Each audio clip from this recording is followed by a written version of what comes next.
Assalamualaikum warahmatullahi wabarakatuh. Bismillah, alhamdulillah, wassalatu wassalamu ala rasulillah Sayyidina Muhammad ibn Abdillah wa ala alihi wa sahbihi wa mawala. La hawla wa la quwata illa billah. Bu Rektor yang saya hormati, Ketua Kagama Mas Ganjar, terima kasih sudah dibantu untuk menerima hadiah lelang siang hari ini. Terima kasih. Jadi tadi lelang itu sebenarnya melelangkan untuk saya sebagai pendukung setia.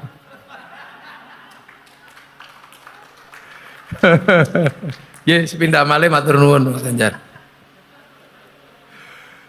Seluruh pengurus Kagama dan para hadirin yang berbahagia, alhamdulillah. Iki temane merawat persaudaraan dalam rakyat, cita kemanusiaan dan kebangsaan. Iki angel nih. Ini intelektual itu kalau bikin judul angel. Ini cara kiai iki mek siji tok nih. Temane uripe apike piye ngono tok. Jadi memang yang mesti diletakkan dalam dasar yang paling utama adalah kemanusiaan. Jadi kemanusiaan ini adalah tema terbesar dalam kehidupan. Karena hampir segala urusan itu berujung dan bermuara kepada manusia. Jadi seluruh urusan di dunia ini ujungnya manusia. Endingnya juga manusia. Jadi jangan pernah lupa bahwa segala urusan di dunia ini adalah urusan manusia. Makanya kemanusiaan itu di atas segalanya, karena ujung dari segala urusan itu manusia. Orang bikin UGM ini juga karena ngurusi manusia. Karena apa? Manusia ini paling rentan, paling butuh banyak diurus. Jadi manusia ini paling rentan hidupnya, butuh paling banyak diurus. Paling rentan. Karena apa? Manusia ini bukan penduduk sini aslinya. Jadi manusia itu bukan penduduk sini. Jadi manusia itu pendatang di sini, alien sebenarnya. Makanya adaptasi paling susah di sini itu ya manusia. Selain manusia, adaptasinya mudah. Bebek itu begitu netes langsung bisa renang, pancen asli penduduk sini. Kambing itu asli sini. Makanya ya hidup ya mana ya nggak perlu rumah sakit, nggak perlu apa, beres. Wong asli sini kok. Makanya adaptasi tersulit bagi makhluk di muka bumi itu manusia. 9 bulan sapi itu sudah gede. Manusia 9 bulan itu kalau nggak ada yang ngurus mati. Karena semua agama ternyata mengajarkan bahwa manusia itu bukan penduduk sini, tapi kampungnya di langit sana. Kampungnya di langit. Ada yang menyebutnya akhirat, ada yang menyebutnya nirwana, ada yang menyebutnya swarga loka, ada yang menyebutnya surga. Itu kampungnya manusia. Dan di kampung itu ada berisi Tuhan. Dan semua manusia punya kesadaran bahwa manusia ini produk yang sebelum turun ke sini di assembling itu diregister. Jadi manusia itu seluruhnya melewati pusat data Tuhan. Orang Islam menyebut cloud pusat data itu namanya Lauhil Mahfuz. Itu di langit keberapa kita juga nggak tahu. Nah, ada yang menyebut pusat data manusia di langit itu namanya Tabut Sulaiman. Ada yang menyebut pusat data manusia itu namanya kotak Pandora. Nah, orang Jepang menyebutnya kantong Doraemon. Itu pusat data. Jadi manusia itu kesini ini produk. Dan manusia itu sama kedudukannya sebelum diproduksi. Nah, ketika habis diregister, makanya manusia itu semua agama memberikan catatan bahwa manusia itu membawa paketannya masing-masing. Rezekinya, jodohnya, nyawanya, itu ada registernya di sana. Nah, terus dari sana ini di-assembling.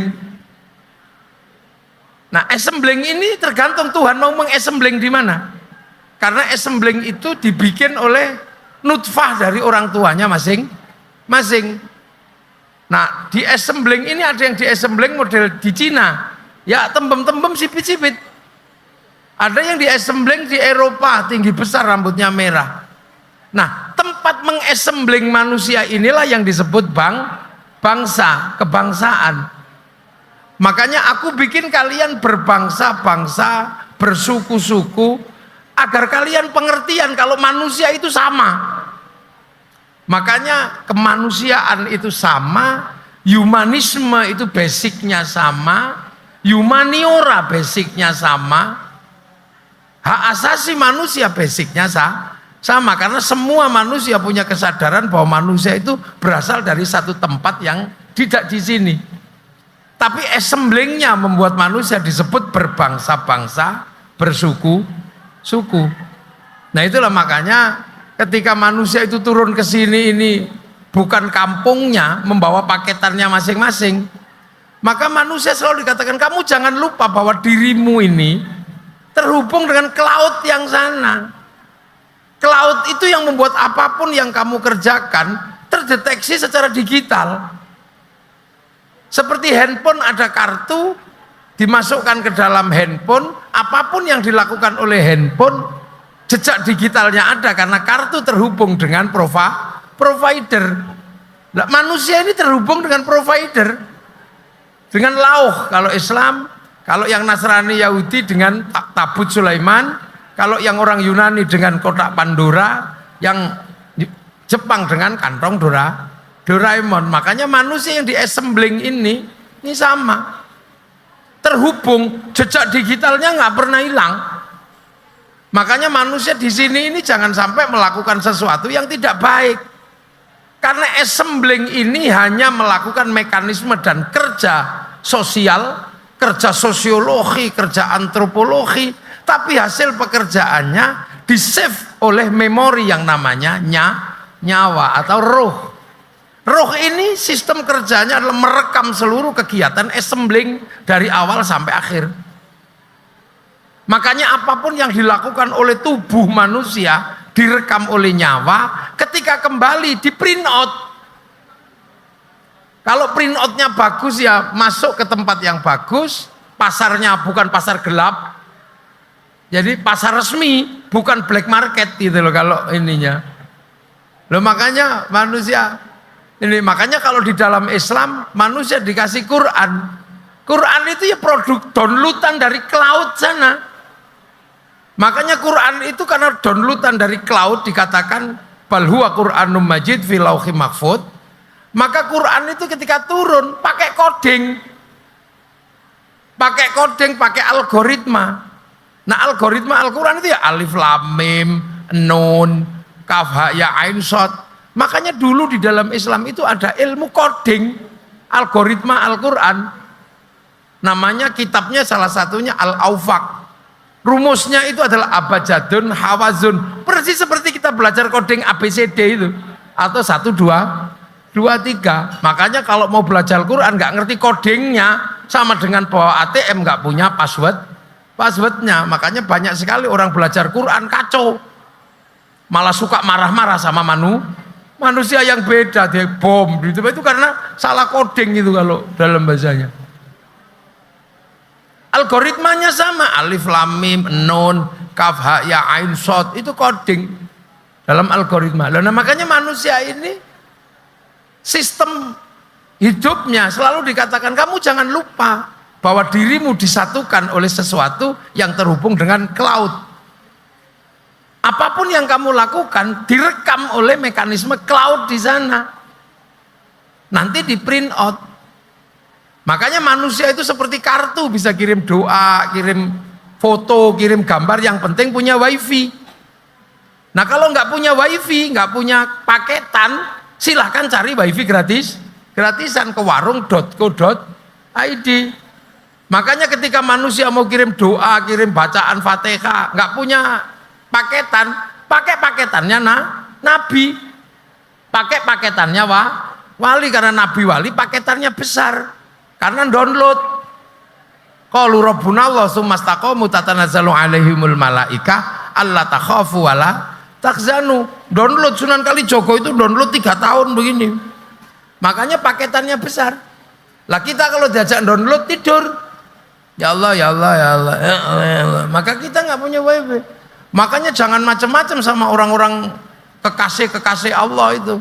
Itu paketannya besar. Makanya kalau pengen ngerti hatinya Pak Ganjar gampang, wong paketannya gede, diretas. Makanya wali-wali itu merusak durunge winara karena bisa meretas. Dan jangan macam-macam kalau paketannya kecil sama orang-orang besar yang paketannya gede, dihack itu bisa mati itu. Makanya ada santet, ada apa itu dihack itu kalau dalam, karena terhubung dengan cloud sana. Loh makanya, nah kalau kita nggak punya wifi, kita pakai wifi-nya Nabi, dalam bahasa santri adalah tawassul ila hadratin Nabi ilmus wafa wa ila jamil anbiya wal mursalin, baru mengirim Fatihah kemana nenek moyang kita, abaina ummahatina masyayikhina wali jamil muslimina wal muslimat wal mutalhim al-Fatihah, dikirimi semua. Share it itu namanya. Nah ada orang nggak percaya, masa doa bisa dibagi? Jangankan doa, sepak bola U23 yang ada di Qatar itu bisa dibagi karena di syuting satu orang dinaikkan ke satelit, oleh satelit dibagi ke seluruh dunia, namanya siaran langsung, bagiannya sama. Makanya kalau orang nggak percaya doa bisa dikirim dan dibagi, orang itu nggak punya TV. Duh, ini nalar cloud ini. Makanya di dalam nalar cloud ini sama manusia. Ketentuannya nanti catatan digitalnya sama. Nah itulah makanya kenapa manusia itu urusannya paling banyak, karena bukan penduduk sini, nanti pulang. Makanya orang Islam menyebut roji'un. Roji' itu bahasa Arab artinya pulang. Wong Jawa wangsul marak sowan. Orang Nasrani kembali ke Allah Bapa di surga. Orang Yahudi, Nasrani, orang Hindu kembali ke Swarga Loka. Orang Buddha kembali ke Nirwana, kembali ke kampungnya. Makanya karena ini bukan kampung manusia, maka di sini urusan manusia paling banyak karena rentan punah. Makanya seluruh urusan ini kan urusan manusia sebenarnya. Kenapa ada mic? Karena ngurus kupingnya manusia. Makanya manusia itu urusannya banyak. Makanya kalau di dunia ini ngerti urusan manusia, hidupnya enak karena manusia butuh diurus banyak. Ngurus nya manusia aja punya pabrik pempes. Prancis itu ngurus mukanya manusia tok kaya. Hidup diperpanjang, pipi dikembut-kembut, itu urusan semua. Kambing enggak terlalu banyak urusan, pasar kambing cuman itu. Pasar manusia banyak. Makanya dunia ini sebenarnya tanpa manusia nggak ada masalah. Kemarin misalnya tiba-tiba kok corona manusia habis, nggak apa-apa. Buktinya apa? Chernobyl, tempat paling mengerikan di muka bumi pasca radiasi, ditinggal manusia, nggak ada yang ngurus. Sekarang jadi hutan sangat lebat.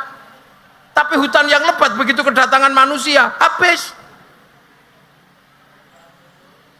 Gunung ketika manusia datang, habis. Tapi tempat yang tidak dijamah manusia utuh. Makanya kambing nggak ada manusia, dia hidup. Tapi manusia nggak ada kambing, mati. Ikan itu nggak ada manusia, dia hidup biasa aja. Tapi manusia nggak ada ikan, mati. Coba ketika manusia nggak ada masalah. Hutan Kagama masih utuh. Begitu ada manusia, ditebang dijadikan rumah. Loh ini kan manusia ini sebenarnya yang paling rentan. Jadi dunia ini ditinggal manusia nggak ada masalah, buktinya raja mati ya nggak ada masalah. Tapi coba manusia hidup di dunia ini ditinggal sama cacing gitu.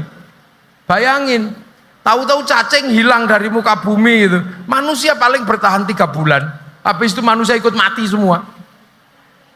Di perutnya nggak ada yang bantu pencernaan, sisa makanan di luar nggak ada yang mengurai. Itu penyakit semua, batang numpuk tok mati menungso. Coba nggak ada serangga itu hilang terus 2 bulan, manusia pasti mati karena penyerbukan berhenti, karena makanan nggak bisa didownload. Loh itu maka jadi manusia jangan sombong-sombong. Nah itu loh, karena manusia ini punya ketergantungan yang luar biasa, maka bangsa-bangsa, suku-suku jangan lupa bersaudara, karena manusia hidup nggak bisa independen. Saya ini kiai, siapa yang mengatakan saya nggak kiai? Yang saya ajarkan itu sholat. Tapi sholat itu ternyata nggak independen, karena sholat itu nutup aurat. Tutup aurat itu kain. Kain itu urusannya pabrik kain. Dilala yang punya pabrik kain itu Cina. Kiai nggak boleh ngamuk sama Cina. Kalau Cinanya pergi, sholatnya telanjang, nggak jadi sholat. Loh, itu hidup. Haji itu urusan Islam, tapi begitu berangkat diurus sama Yahudi sama Nasrani karena urusannya pesawat. Makanya survival manusia di dunia ini diajarkan doa yang paling sederhana, bahwa kamu nggak independen. Makanya ketika kamu makan sebagai basic instingmu untuk hidup, kamu berdoalah dengan doa Allahumma barik lana. Kenapa bukan barikli? Kenapa barik lana? Berkahilah kami. Kenapa bukan berkahilah saya? Karena makan itu yang ngurus banyak orang. Yang nanam siapa? Yang bikin cobek siapa? Kompor siapa? Yang bikin garam siapa? Kita orang di Jogja nggak punya garam, yang punya orang Jepara, orang Rembang. Kita nggak pernah nanya apakah kamu waktu bikin garam di tambak itu nggak kencing di tambakmu. Nggak ada yang nanya. Makanya bahasa Jawa itu mirip uyah sama uyo. Karena dikhawatirkan pas gawe uyah karo nguyo. Lu ini hidup, makanya persaudaraan itu dimanapun mutlak disandarkan pada nilai kemanusiaan. Karena manusia tidak punya pilihan ketika hidup di sini, dia dibikin berbangsa-bangsa, bersuku-suku. Yang bisa dipilih adalah bagaimana hidup bersama. Untuk apa? Karena manusia tidak bisa hidup tanpa ketergantungan pada yang lain. Coba, dosen ini kenapa disebut dosen? Ya karena ngurus akali manusia lewat pengetahuan. Makanya jangan pernah merasa bahwa persaudaraan itu nggak penting. Pentingnya luar biasa, karena manusia nggak bisa hidup secara independen. Itu kan normal. Makanya kemanusiaan itu sama. Bangsanya berbeda, nilai kemanusiaannya sama. Nah itulah pelajaran Tuhan. Makanya nanti kemanusiaan ini menjadi mutlak. Nah itulah maka kemudian ketika kita berbangsa-bangsa, kita punya pilihan. Apa pilihannya? Untuk menjadi tempat paling ramah buat manusia. Kalau manusia itu diatur oleh Tuhan, Tuhan punya wakil namanya Rasul, sandarkan kepada wakil Tuhan.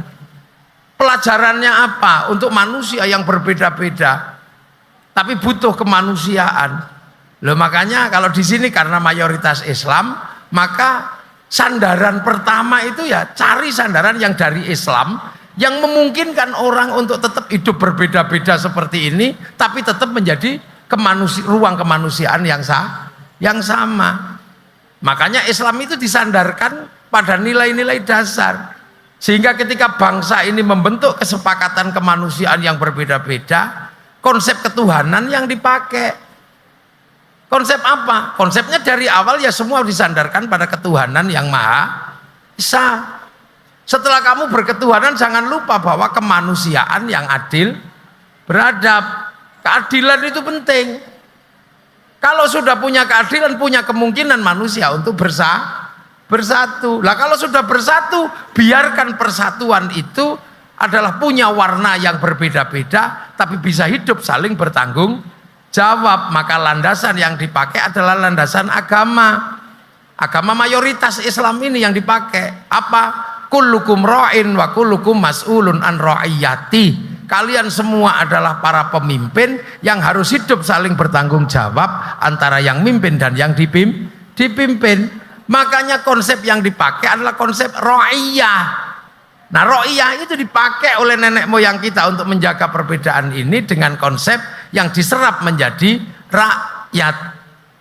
Jadi rakyat itu sebenarnya adalah bahasa Nabi tentang manusia yang berbeda-beda tapi saling bertanggung jawab. Kullukum ra'in wa kullukum mas'ulun an ra'iyati.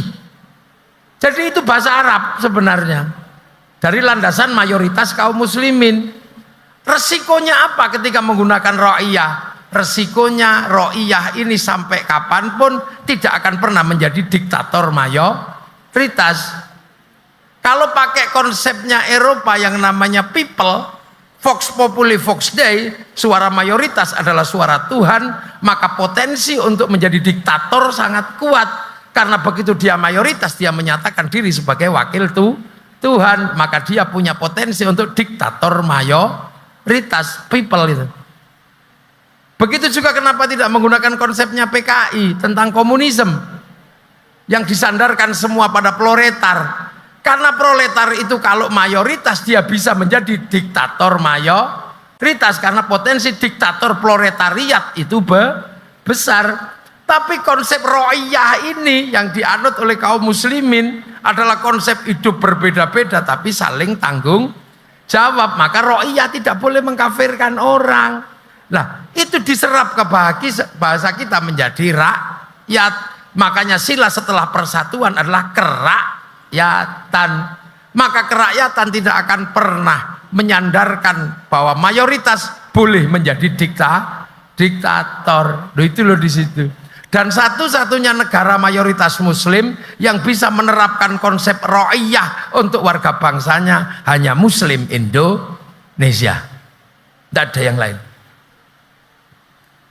Itu makanya ro'iyah, sehingga dulu yang tadinya kawulo Gusti bisa berubah. Tetap menyebut dirinya kulo yang kawulo. Yang hamba sahaya tetap menyebut dirinya saya. Yang Sunda abdi tetap abdi. Yang pukulun sana tetap ulun. Karena apa? Semua menggantungkan diri kepada konsep ro'iyah, hidup berbeda-beda tapi saling tanggung jawab. Nah, itu makanya sumpah palapa yang tadinya di situ ada kasta-kasta, begitu ada konsep ro'iyah dia melebur. Nah, konsep ro'iyah ini adalah konsep bersama tapi saling tanggung jawab. Makanya ro'iyah itu kalau ngumpul namanya musyarakah. Diserap ke bahasa kita jadi masyarakat. Kalau berbeda faham, bicarakan yang baik. Wasyawirhum fil amri, maka kalimat yang dipakai adalah musyawarah. Nah, kenapa dulu yang nata ini? Kenapa? Yang nata siapa? Kok teritorinya ro'iyah disebut wilayah? Karena yang nata itu adalah para wali. Karena al-wali punya wilayah. Nah, itu maka di Indonesia dikenal ada wali. Kenapa wali? Karena dulu yang harus mengajarkan agama itu harus para wali, bukan saudagar. Karena saudagar pasti ditolak. Karena dalam konsep Hindu, saudagar itu sudra, pedagang itu sudra, petani itu sudra. Saudagar tidak boleh ngomong agama karena dia sudra. Yang boleh ngomong agama itu Brahmana. Nah, yang seimbang dengan konsep Brahmana itu adalah wali. Yang satu punya karomah, yang satu punya cakti. Makanya sejarah pengislaman itu sejarah kesaktian. Karena yang lain sudah gak dibutuhkan. Teori pertanian sini jagonya. Teori perdagangan, sini pedagang paling ulung. Teori politik, negara kertagama sudah di sini. Teori persatuan sudah ada. Teori perang komplit. Yang dibutuhkan adalah peralihan dari Brahmana ke wali. Nah itu yang kadang digugat, kenapa yang ke Eropa itu panglima perang, yang ke Cina pedagang, yang ke Afrika sahabat, yang sini kok wali? Karena bangsa yang beradab, agama dipegang oleh otoritas Brahmana, yang imbang dengan Brahmana itu wali. Nah, itu sebenarnya konsepnya ilmiah. Cuman karena yang lain nggak mau belajar, jadi kadang terus itu disebut musyrik, bid'ah, kuburannya isi hantu, itu karena nggak ngerti sebenarnya. Nah, konsep ro'iyah inilah yang akhirnya menyelamatkan. Yang Arab satu bangsa bisa pecah puluhan negara, Eropa satu bangsa pecah puluhan negara, Afrika satu bangsa pecah puluhan negara. Kenapa kita puluhan bangsa, suku dan agama mampu bersatu dalam satu negara kesatuan Republik Indonesia? Ya karena konsepnya berbeda-beda tapi hidup saling tanggung jawab. Dan itu kita pilih dalam hidup kebangsaan yang namanya Indonesia. Makanya santri-santri seperti saya yang tahu proses ini itu tidak pernah ingkar NKRI harga mati. Karena kalau NKRI tidak harga mati, kekacauan terjadi, manusianya mati karena perang kacau, agamanya rusak karena kekacauan. Maka NKRI yang dibungkus persatuan ini harga mati, karena kalau NKRI tidak harga mati, manusianya yang mati dan agama yang mati. Seperti Timur Tengah, karena negaranya tidak harga mati, maka terjadi perang, manusianya mati, agamanya rusak, UGM-nya hancur. Itu terjadi kenapa UGM? Karena negaranya damai. Nah itu makanya orang tidak boleh mengganggu Pancasila itu. Makanya kerakyatan yang dipimpin oleh hikmah. Hikmah itu apa? Kebenaran bersama dan sejati dari hati yang jernih. Makanya orang tidak punya kejernihan hati nggak boleh memimpin negeri. Itu. Loh itu makanya kita ini balik ke situ. Nah inilah, ini namanya makanya kemanusiaan yang adil dan beradab itu hanya bisa dibangun kalau semua manusia hidup saling bertanggung jawab. Maka konsep yang dipakai konsep ra'iyah, maka strukturnya adalah kerakyatan yang dipimpin oleh hikmat, kebijaksanaan, permusyawaratan, perwakilan. Ini konsepnya baru tercipta keadilan sosial bagi seluruh ra'iyah Indonesia. Jadi makanya manusia ini kalau ingat itu, you pengen balik, print outnya bagus atau tidak, ya tergantung seberapa kuat kita punya rekaman yang baik. Jadi Indonesia ini sebenarnya sebuah negara yang sudah dipersiapkan dalam waktu yang sangat lama oleh para pendiri bangsa. Semenjak zaman sebelum Gajah Mada, semenjak menjadi NKRI paralel. Jadi Bhinneka Tunggal Ika itu paralel dengan konsep ra'iyah, paralel dengan konsep permusyawaratan perwakilan. Ini paralel. Jadi belum ada yang mengingkari apa? Struktur sosial, politik, sosiologi, antropologinya paralel. Makanya Indonesia bisa menikmati situasi seperti ini. Karena apa? Kita punya kesepakatan bahwa kemanusiaan itu harus adil, karena dia tidak bisa bedakan apapun. Tapi bahwa hanya problem kebangsaan yang membuat manusia berbeda, karena itu takdir Tuhan di-assembling di mana? Proses kembalinya tubuhnya ini menjadi alat rekam terbaik. Maka ketika manusia pulang ke kampungnya, cuman di print out gitu aja, jejak digitalnya apa. Makanya kalau manusia hidup di dunia karena paketannya ada, kalau mau dimatikan tinggal paketannya habis ya kick gitu aja. Malaikat mau nyari manusia gampang, tinggal di Sherlock gitu ya selesai. Kan cloud itu, pakai cloud, Lauhil Mahfuz itu kan cloud.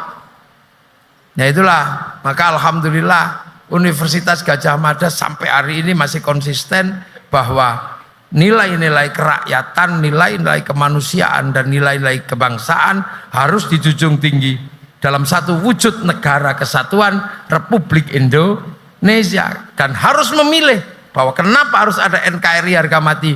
Kalau NKRI tidak harga mati, maka yang mati adalah manusianya, karena negaranya rusak, negaranya hancur, negaranya carut marut, manusianya saling bunuh, bisa bunuh-bunuhan antar agama, antar suku, antar bangsa. Dan agama yang dicita-citakan manusia bisa hancur karena tidak ada keamanan. Orang ke masjid juga masjidnya rusak, orang sekolah juga sekolahannya rusak. Makanya menyelamatkan wadah dalam bahtera ketika kita berlayar itu lebih penting daripada ngurus perkelahiannya dulu. Yang diurus pertama adalah kapalnya, jangan sampai karam. Kalau kapal sampai karam, semua yang di atas akan mati. Makanya semboyan NKRI harga mati adalah bahwa pusat dari penyelamatan manusia biar nggak mati adalah negara yang aman. Dan kita memiliki konsep ra'iyah, konsep hidup berbeda tapi saling tanggung jawab. Maka saya mohon kalau nanti ada anak-anak UGM, ada alumni Kagama yang tiba-tiba mempersoalkan negara ini dalam konsep agama, jelaskan bahwa negara paling syar'i di dunia adalah negara Indonesia. Turun. Assalamualaikum warahmatullahi wabarakatuh. Waalaikumsalam warahmatullahi wabarakatuh.